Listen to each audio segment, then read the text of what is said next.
Hi, welcome to another edition of Calculus 2. Today we are going to talk about partial fraction decomposition. Let's go and see how we handle this very useful topic. Okay, fraction decomposition is something that you essentially start doing since elementary school. That might come as a surprise, but here's one of the fractions. This is one of your favorite, 22/7. Well, you can divide the numerator by denominator, and then you have a quotient of 3, remainder of 1, and then you can write 22/7 as 3 plus 1/7. That's an easy, simple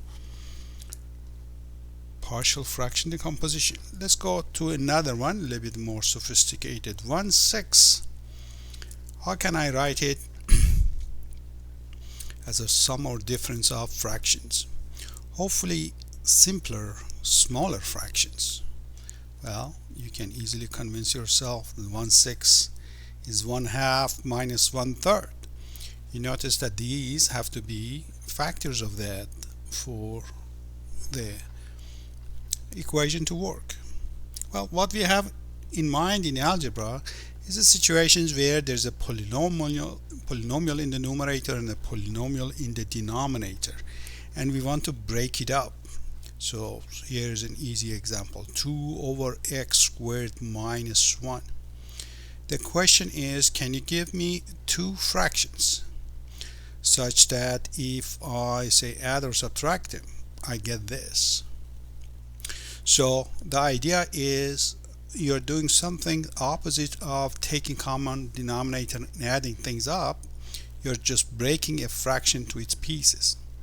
Well, looking at this, what kind of a denominators do you suspect I could have on the right hand side? What do you think can be on the right hand side? So just take a minute and try to perhaps guess your answer. Guess your way to the answer, or perhaps you have seen it in calculus already, calculus 1, or maybe even high school. So what are the fractions that we have here? Let's go back. So obviously the denominators that I have on the right hand side have to be factors of the denominator on the left hand side. So this one breaks to x minus 1 and then x plus 1. So maybe you can think about it, how come I cannot have, say, x plus 2 or x minus 3 and such? But if this is our starting guess that our denominators are these, what do you think the numerator should be? Well, I look at this side and say, well, there's no x here, so whatever numbers I have here, they have to, after they multiply x, they should cancel each other out.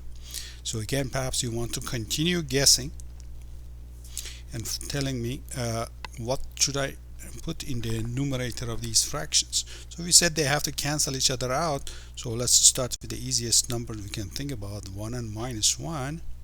Well, my x's cancel now. Let's go actually see. When you take a common denominator, what do you have? X minus 1 and x plus 1. In the 1 times this will be x plus 1. Minus 1 times that will be minus x minus 1. And of course now the x's do cancel. 1 minus minus 1 is actually 2. We are back to what we had started on this side. So in this case we could easily guess our way to the answer. Sometimes it's not as straightforward. So here's a rather nasty example. So suppose I have 1 over x plus 1 cubed times x squared plus 1. Now I gave us a little bit of a reprieve here by actually factoring the denominator, so that step of the problem is made easy for us. The question is, what can you expect on the right hand side? Well, we are going to learn today how to go after this. It turns out in the right hand side I have what do you think I can have on the right hand side? What kind of fractions show up? Well, we look at this factor, x plus 1 cubed, and on the right hand side I could have just x plus 1 or x plus 1 squared or x plus 1 cubed. So any of these things could have been here. Now I don't know how much of each of them would be needed, but it's possible that all of them are showing up on the right hand side. Well, this one should come from something on the right hand side as well. Obviously it doesn't come from these. I hope you don't confuse this one with this factor here. This is called irreducible quadratic, something that cannot be factored into ordinary real numbers. So this one is going to be, in this case, we have power 1 here, and here we also have power 1.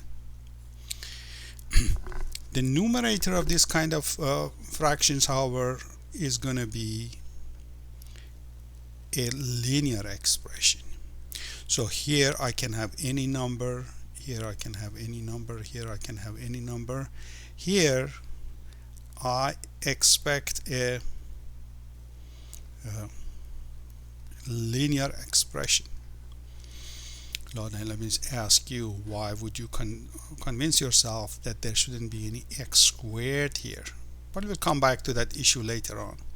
The issue of partial fraction decomposition is to figure out a, b, c, d, and e such that if I add all of these, it becomes that. So how do we go about the denominators? Any of these linear factors that I have, starting from power 1 to maximum power that I have here, I should write all of them. And if I have this so-called irreducible quadratic, meaning things that cannot be factored into that kind of expression, then I write them also from power 1 to the maximum power I might have on this side. The numerator of these things, however, are going to be linear expression, meaning some multiple of x and just some number, no powers or anything here. The objective is to figure out what a, b, c, d, and e are going to be. Typically the problems are rather lengthy in terms of algebra to do. Most of the examples that you are going to see will be of this nature, so that it can be easily quickly carried out, but in principle it can be lengthy. So in this example, let me just go ahead and give what the answer turns out to be, just so that we are completing this process. A turns out to be 1/4 and b turns out to be 1/2, and then this is x plus 1 squared. C turns out to be again 1/2. This 1 over x plus 1 cubed. And d and e, both of them turn out to be minus 1/4. So minus 1/4 of, this turns out to be x plus 1 over x plus 1, x squared plus 1. Okay, so we have a few things ahead of us. First of all, how do you find a, b, c, d, e? We are going to give a general method and then also occasional shortcuts. And the other thing, perhaps everybody is thinking about that, is, well, what are we going to do with this thing? Interesting mathematical problem, perhaps, but what are the uses of this thing? So let me just mention a few words about the uses of this before we get bogged down with all the algebra. Hopefully that makes it a bit more tolerable. So in terms of uses of this thing, first time you are going to see this thing is going to be in ordinary differential equations. That's probably a course that you planning to take next semester, or maybe you're taking it now. And we are going to study waves in that course. When we want to study waves, we are going to come across a topic called Laplace transform. And partial fraction decomposition is going to be a main tool for us to figure out what happens to these waves we are discussing. Those of you headed toward the electrical engineering circuits and such, you're going to see exact same thing. They like the letter S in that Laplace transform there, but it's pretty much same as what we are doing. And then the function they look at, very similar to what we are looking at here, is called the transfer function. And one of the main tools that they are going to use at that time is the partial fraction decomposition. So here, let me give a short proof of you to you. This is a lecture given by Dr. Berry in Rose-Hulman Institute, and it's talking about partial fraction expansion. And as you see, it's in the course on circuits and systems. So maybe a couple of semesters away from where we are right now, but the issue is going to come back then. So it does have applications, but we cannot get into that detail right now. You're going to get there in the future. So let's go ahead and start with some basic examples on this topic, and then we are going to come to some extended questions.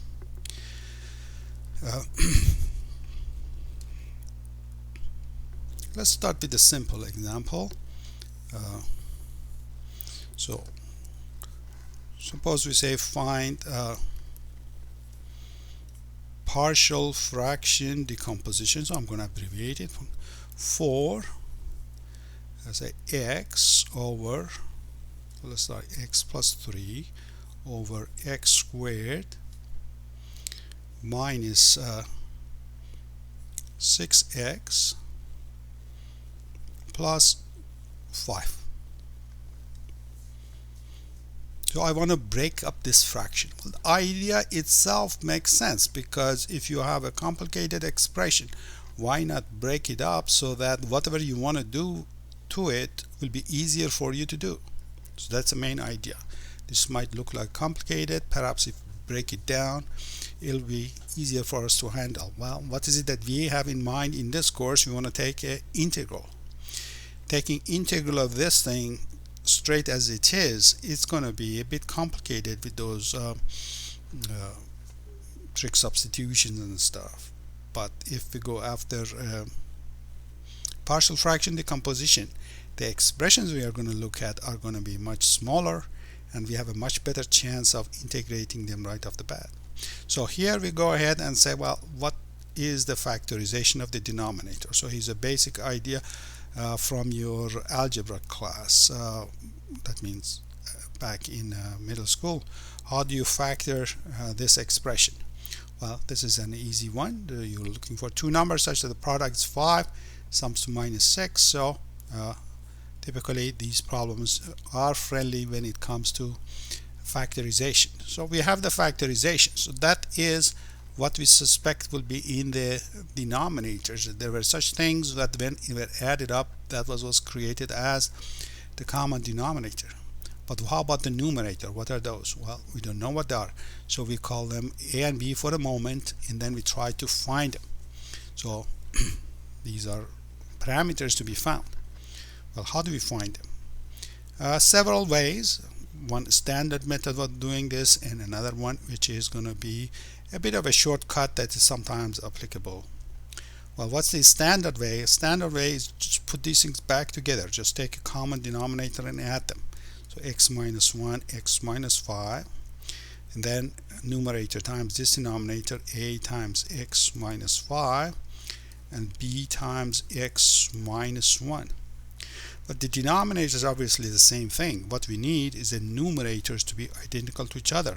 So what I want to do is to make sure x plus 3 becomes same as a times x minus 5 plus b times x minus 1. What should be the value of a and b such that the two sides are identical for all values of x? You're not solving this as an equation. We are solving this as an identity. This has to be same as that. Okay, standard way of doing this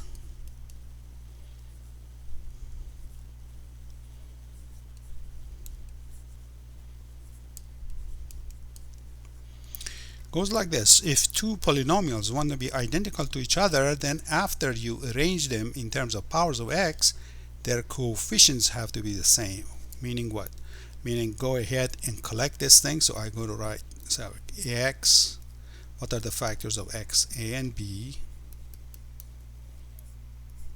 And then what's left? What is left is minus 5a and then minus b. So now we say this polynomial is identical to that polynomial if the coefficient of respective powers are the same. That's the only way two polynomials that have been simplified can be equal to each other. So what we have now, a standard way, it says a plus b has to be 1. The missing coefficient, of course, is just 1.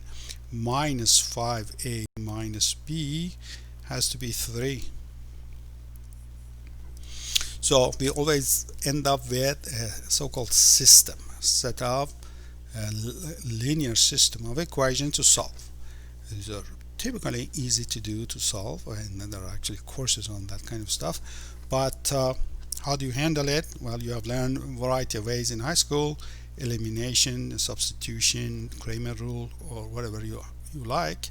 Here is very simple. I can add these two equations to each other. On the left hand side I get minus 4a, b's cancel. On the right hand side I got 4, and I get lucky here that my a becomes an easy number. Well, if a is minus 1, you can go plug it in any of these equations and figure out what the b is going to be. So a being minus 1, it tells me that b has to be 2. The work that we want to do is goes well beyond just figuring out an a and b. We have a lot of other things to do, so it's better to double check at this stage to make sure we are not making any kind of a mistake, because we have to recover quite a bit if we want to come back and do this thing.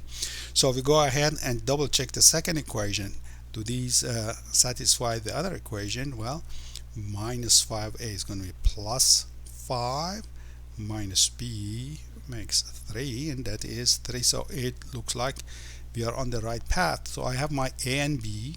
So in this approach we got that my solution is minus 1 over x minus 1, and then b turned out to be 2 over x minus 5. So that was easy. So the standard way to find an a b is that you go ahead and add up all of your fraction. You simplify your numerator, equate it to the left hand side numerator, and the respective coefficients have to be the same. You have a linear system, you solve it, verify it, and then you have your pieces, and then you can go ahead and do whatever you wanted to do with this thing. What about a shortcut? Sometimes you can apply a shortcut. Let's go back here and I write that equation again. I have x plus 3 is equal to a times x minus 5 plus b times x minus 1. So now I try to eliminate presence of either a and b by a judicious choice of x. What do you mean judicious choice?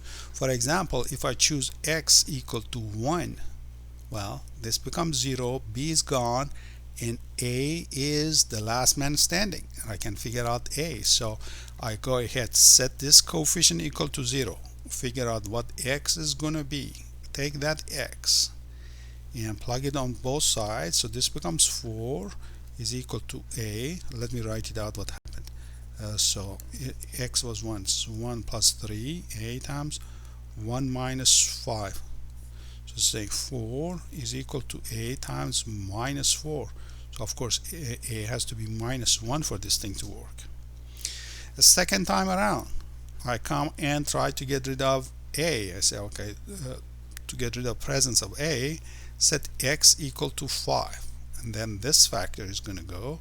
When x is equal to 5, then I'll have 5. Let me write it. 5 plus 3 is equal to, on the other side, I'm just left with the b term, so it's going to be 5 minus 1. So this tells me 8 is equal to b times 4. So that tells me b must be 2, which is what we got before, thankfully. Another way of arriving at that. Okay, now that's the general idea. This was a simple example. Bigger example, essentially same thing. What are you going to do with this thing? So well, right now all you're going to do with this is integration, but as we said, in the future you have waves to analyze and circuits to analyze and so on. So right now our homework type of homework problems that we are going to see is something like this. Find out what is let me see what was we have here. X plus 3 over x squared minus 6x plus 5 dx. That is what we had over there. Okay, how do we do this? Of course we have those other methods, but this perhaps is the easiest one. Instead of the trig substitutions and such, and we can go and just write the expression that I have, minus 1 over x minus 1 plus 2 over x minus 5 dx. Minus 1 and 2. Well, these are basic integrals you see back in calculus 1. Integral of this one minus logarithm of x minus 1, and this one is 2 logarithm of x minus 5, and then you throw in a constant for good measure. If you want to modify this thing a little bit just to see as a matter of practice, minus logarithm of x minus 1, where does this 2 go? Okay, quick practice from pre-calculus. If I want to rewrite this thing and move the 2 inside, where does the 2 go? Of course it goes to exponent of this expression. And then if you have 2 logarithm, one is added, one is subtracted, how can you rewrite it in another expression? Another question from pre-calculus. Do you remember the rules of logarithm? So what do we do here? Of course, the logarithm of ratio, the item that's added is your numerator, the item that's subtracted is your denominator, and then we have a constant. So of course this logarithm is separate, the constant's outside. So that's the logarithm here. Of course, when you have a square, you can do away with the absolute value, but if it was 3, you keep the absolute value. So that was a simple example of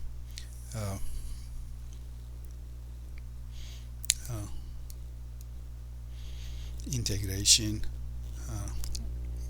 by partial fraction decomposition. Let me do another example.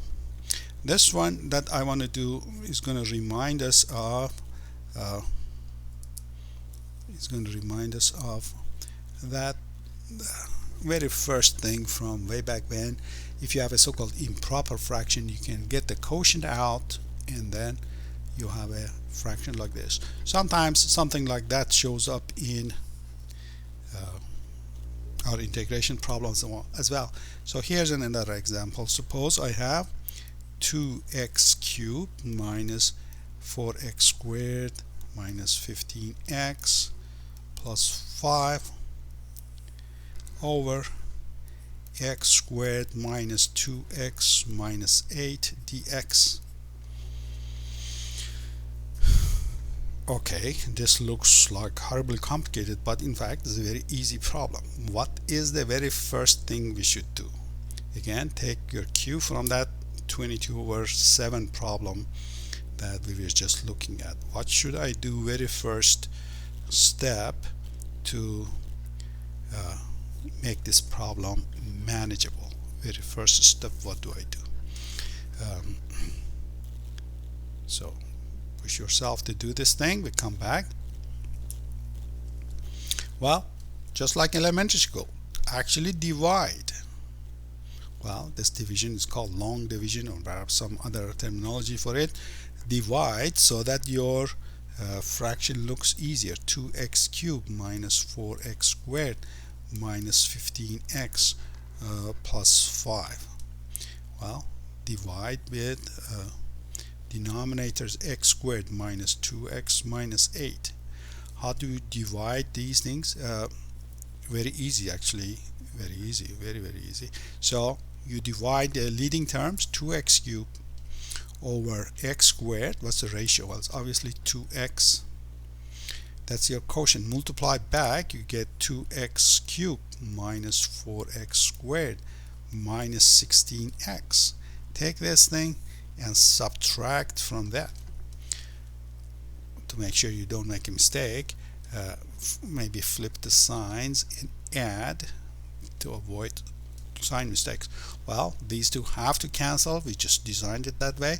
Here, by coincidence and accident, this thing cancels out. Makes our problem a bit easier. And then this one, when you add them, you get just x, and you bring the next term plus 5. This is the remainder because its power is less than the power here. So what did we get now? The quotient is 2x. The remainder is x plus 5. Denominator is x squared minus 2x minus 8. And this whole thing is going to be integrated. Well, this is looking a lot easier than that one did. This looked scary, but now integral of 2x, well, x squared. Integral of that, well, exactly like the previous problem.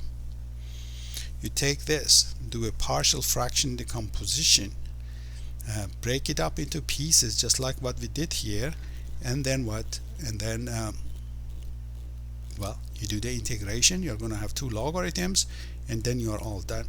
Can I trust it that you are going to do this thing by yourself, and you're not going to need me to take this thing to the final step of it. Okay, so and this is for you to complete. So complete this thing as complete this thing. Okay, so what's the idea of partial fraction decomposition? We have always a so-called rational function.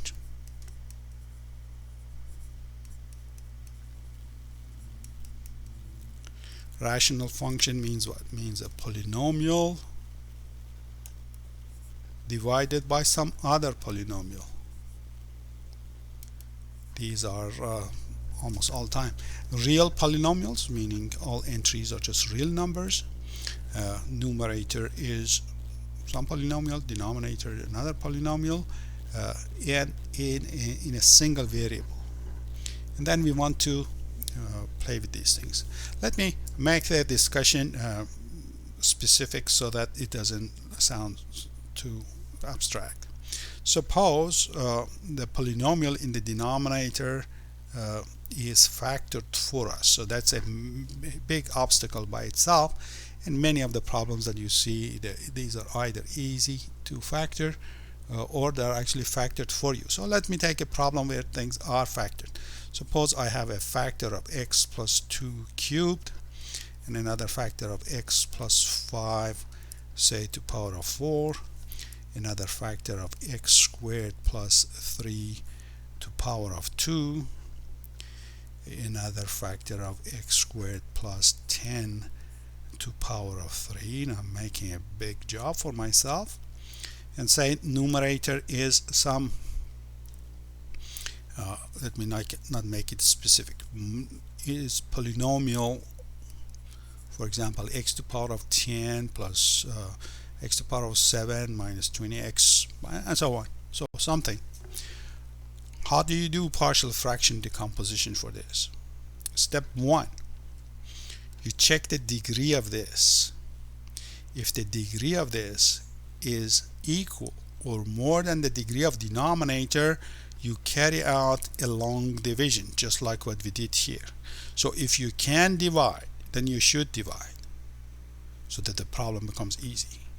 So what is the telltale sign? If the degree here is 2, 3, 4 or 5 or whatever more than 2 or more, then it makes perfect sense to actually divide and separate your quotient. So step 1, so we write here step 1,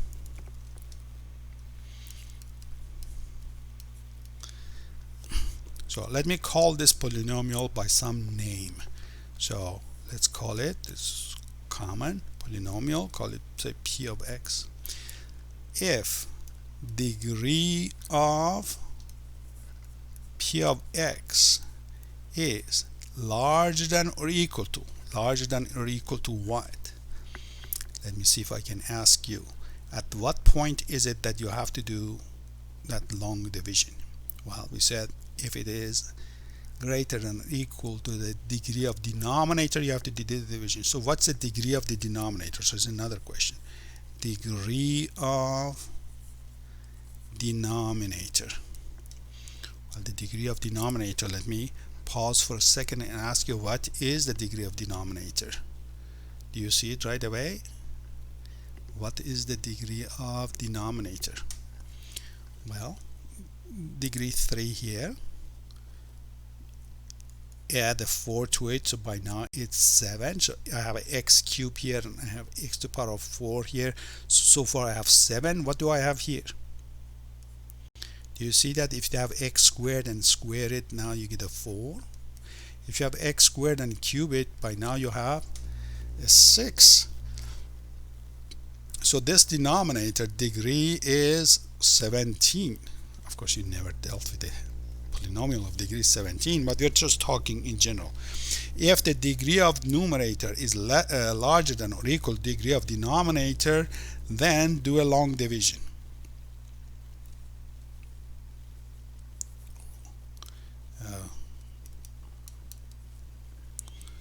So if you do the long division, just like this problem, you're going to have a quotient. So this is called the quotient. And then this one is called the remainder. So you do that one first. The quotient is going to be a polynomial, which is going to be easy to integrate. And then the issue is, well, what do I do with that remainder divided by this denominator? Then comes the hard part. The hard part is, well, what could be in your denominators? Well, let me make a lot of space because I need a lot of space. X plus 2 cubed comes from either you have x plus 2, or you have x plus 2 squared, or you have x plus 2 cubed. So from degree 1 to maximum degree that you have here, you have to make room for that. How about this one? Let me write that in a separate line so that things don't run into each other. X plus 5 to power of 4. So either you had x plus 5, or you had x plus 5 squared, or you had x plus 5 cubed, and then you had, say, x plus 5 to power of 4. Any of these things could have been there, resulting in this kind of common denominator. Well, what should be in their numerators? Well, we don't know. Some number, a, b, c. I'm afraid I'm going to run out of letters of alphabet. A, b, c. What's after c? C, d, e, f, and g. Okay, how about these? Well, you have x squared plus 3 to power of 1, and then you have x squared plus 3 to power of 2. Any of them could be. So who's supposed to be in the numerator of these things? So g, h, I, j, k. So now hx plus I, jx plus k.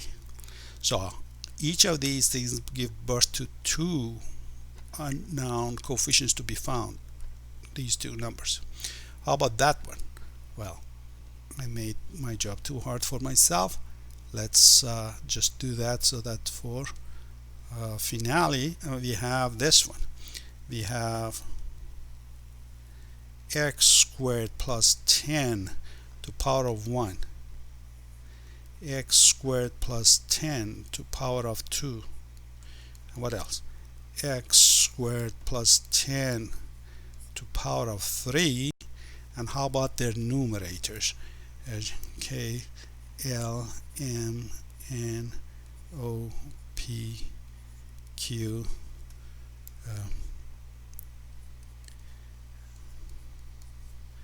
so this is just a number.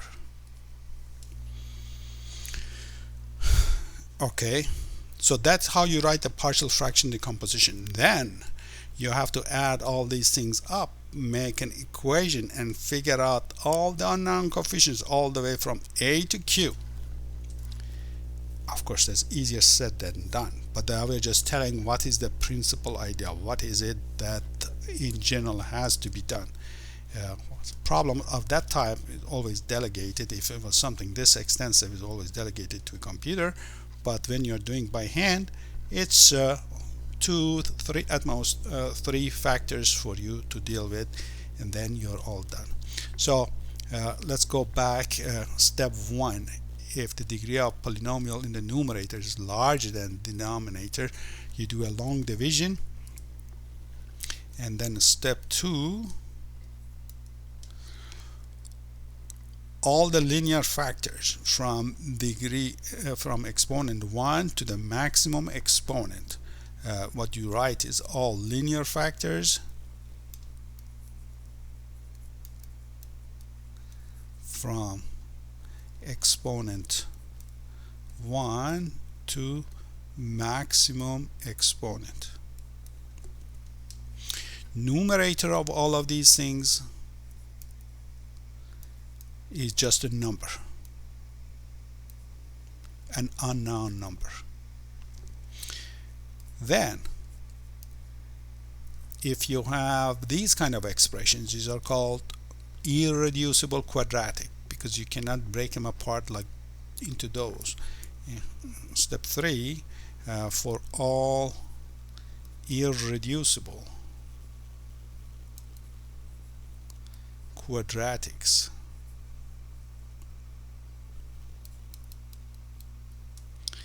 again same, from exponent 1 to the maximum exponent that you see, and then numerator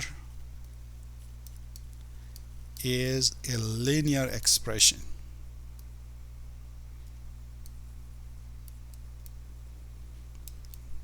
No powers or anything in that one. So you see these blue ones, the numerator is always like that mx plus p that you had seen in high school. Variety of those. For each of these things you have to have another m and another b and so on. And then of course the hard part is to, after all of these things, what are all these numbers to make the two sides equal to each other. Okay, let's just finish this lecture at this stage. It's essentially something that to be learned by lots of practice and problem solving. Now at the very end, what happens? At the very end, well, we are integrating. Integral of these things is straightforward. You have seen a lot of these in calculus 1. So integral of this first one is just logarithm. Integral of each one of these things, the exponent is going to be reduced by 1 and such. How about the integral of these? So let's go ahead, do a simple example of integration for an expression with irreducible quadratic. So suppose the question was, so after all of these things said and done, you still have to do an integral. So the problem can become lengthy. Suppose I have the problem of what is dx over x squared plus 1 squared. So something like this. How would I integrate that? Well, x in that expression, you can see that very easily, that if you do a u sub u equal to your denominator, then you are quickly done. The harder part is that constant there. If you have a constant divided by irreducible quadratic to some power, what would I get? Well, That is where our trig substitution is going to come back into play. So I go ahead and make that picture. So you remember, if this is x and this is 1, of course our hypotenuse is, well, square root of x squared plus 1. So idea that here is to use a substitution. X is equal to tangent of theta, and of course that means dx is going to be secant square of theta d theta, and radical x squared plus 1, that's the hypotenuse. You notice that is just secant of theta. So if I want x squared plus 1, that for, of course, is secant square of theta. Okay, once we have our picture and a list of characters here, we can go back and see what happens. So our dx is secant square of theta d theta. X squared plus 1, that's secant squared, but then it has to be squared again, so it becomes secant to power of 4. Well, this becomes d theta over secant square of theta. Well, what is 1 over secant squared? 1 over secant is, of course, basic trig. 1 over secant is what? What is 1 over secant? What do you write it as? Quickly. Secant. Reciprocal is, of course, just cosine. So I have now come back to cosine square of theta d theta. Well, how did we handle that? You remember the double angle identities, or another method of your interest. So it would be 1 plus cosine of 2 theta over 2. That's the double angle identity, gets to be used quite often. Then what? Antiderivative of 1/2, well, it's just theta over 2. Antiderivative of cosine of 2 theta is sine of 2 theta divided by 2, and another 2 makes a 4, and then a constant. Well, I theta over 2 nicely sits there. Sine of 2 theta, I can write it as, we have seen this thing just a few minutes ago, sine theta cosine theta over 4. Then we have theta over 2 plus 1/2 of sine of theta cosine theta plus c. Okay, we are ready to finish this job. First of all, what is theta? Theta is, of course, tangent inverse of x. So that's step 1. So we just write this. 1/2 of tan inverse of x plus 1/2 of sine theta. Who is sine theta? Let's go write sine theta. Sine theta opposite to hypotenuse. That's my sine theta. So x opposite over,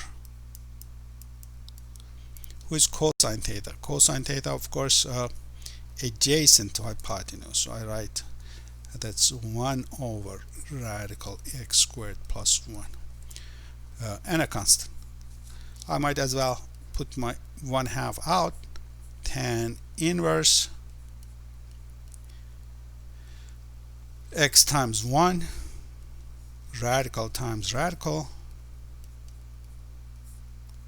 and then a constant. So what is this?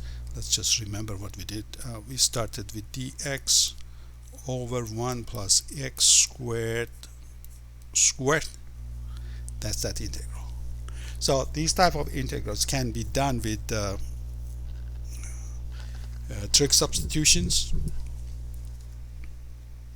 Of course, there are some of them. Sometimes they're going to take a while longer. So all of these are going to be done by trig substitution. There are other methods available too, but that's what we have learned so far.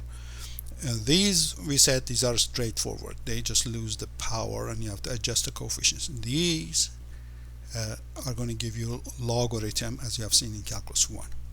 Okay, so I will be having some homework related to this, and hopefully you all get it done quickly and easily. Until next time, good luck and God bless.